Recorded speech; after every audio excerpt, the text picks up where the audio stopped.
Okay, Lauren, what are you watching this week? Oh, all sorts of stuff. I went down an Amazon Prime rabbit hole. Yeah, you watch way more TV than I do.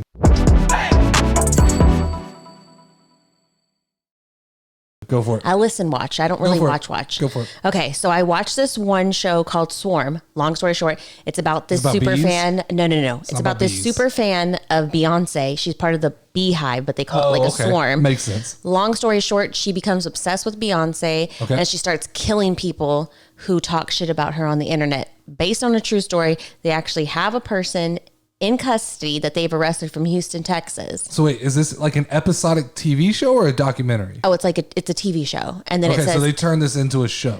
Yeah. And then it ended with like glorifying and profiting. Here's the picture of the girl. Stalkers. If you know anything about her, let us know. Oh, and then they're just going to ask for help at the end? Yeah. Okay. Then I'm watching a show called The Hamptons. It's like a reality. Did you leave out the letter A? Hamptons. You said you're watching show. Watching a show called The Hamptons. Okay. And that one is basically like Laguna Beach meets the hills. Okay. It's a reality TV show. That one was amazing. It's a reality show? Uh-huh. And what's called? The Hamptons. The Hamptons. Okay. The Hamptons. Then I also watched a show called The Lake. It's with, I don't know what this name is. It seems like they're running out of names for shows. What's this girl? Her name is Julia Stiles. Julia Stiles I feel like is that's on there. the same girl that you couldn't remember the name of last time. I can't. She has a forgettable name. But Julia Stiles, I'm watching her. She's in the lake, and it's about this lake house and this gay guy who ends up having a kid, but gives her up for adoption. And then the parents decide to make her diversified and have her go back to the lake house where she was born so she could find out her roots. And Julia Stiles is there, and they're trying to steal the lake house. And this is all on Amazon Prime. Yes. Then I have another one called The Devil's Hour. Okay.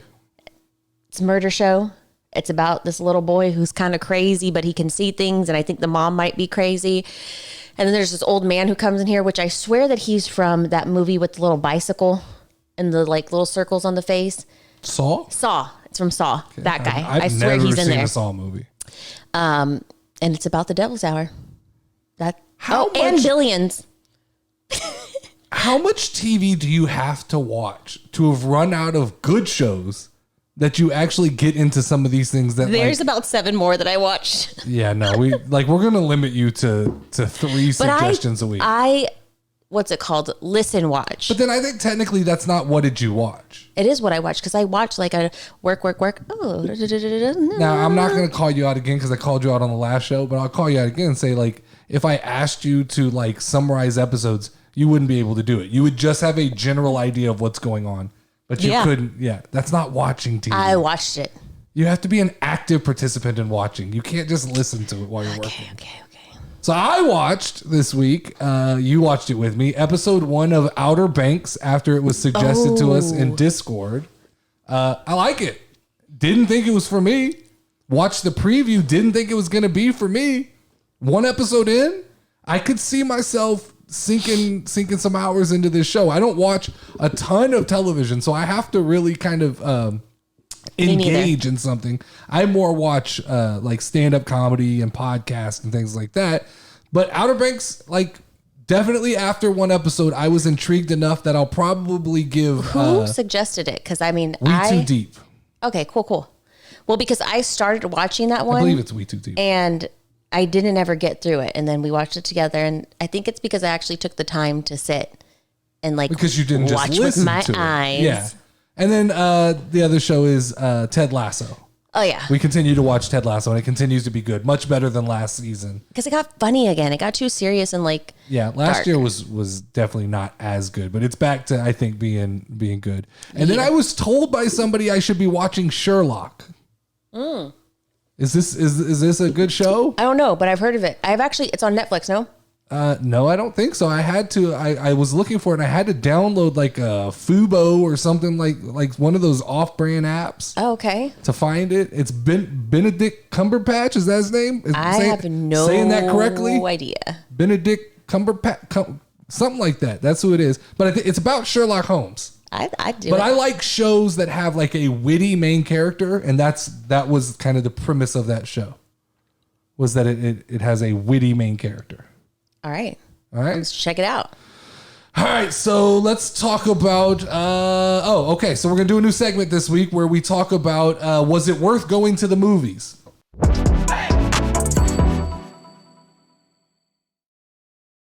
Because as much as a damn movie costs these days, is it worth? We'll go to a movie and we'll tell you guys if it was worth going to a movie. And this week on Friday, we went to go see Dungeons and Dragons in the theater.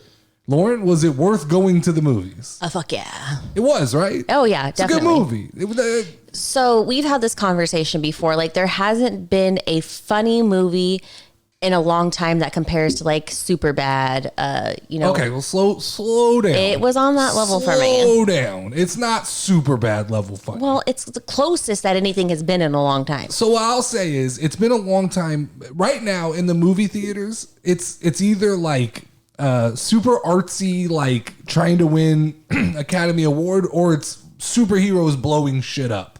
That's or it's animated like kids movie. That's what's in the theaters. There's not a lot of comedy that runs through the theaters. And so this is kind of an offbeat movie compared to what's usually in theaters, because I'd classify it comedy, wouldn't you? Yeah, was it not supposed to be comedy? Well, I don't. What is it classified as? So I don't think they explicitly ever call it a comedy movie. I think it's more of an action movie. It's based on Dungeons and Dragons, which is not typically a comedic game. Like there are people who play it and have fun and laugh, but I don't think it's known as a comedic game. Yeah. And so for this movie to have very heavy undertones of comedy, I think was good. And I'm with you. It didn't push an agenda. It didn't feel like they were shoving something down your throat. It just felt like funny. 2 hours, and it's pretty long. It was 2 hours of just kind of like a stupid story. But like a fun, stupid story. But like back when we were growing up, there was a lot of movies that relied on just stupid premise and kind of dumb jokes. And it's what this felt like.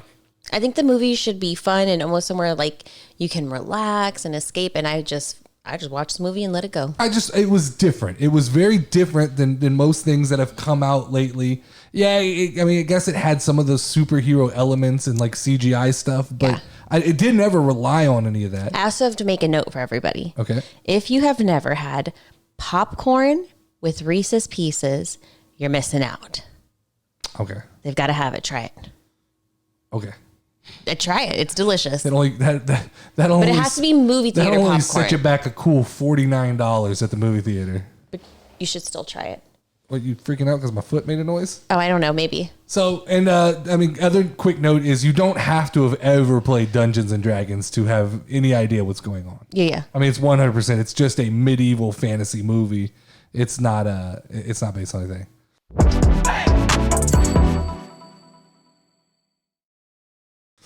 Let's talk about something that was in the news this week. House of Dragons Season 2 will reportedly be cut short, potentially to make room for Seasons 3 and 4. Any thoughts on that? That sucks. Yeah, I mean, 8 episodes instead of 10 episodes, I guess in the long run, I don't think I'd even have noticed it had this not been brought to my attention.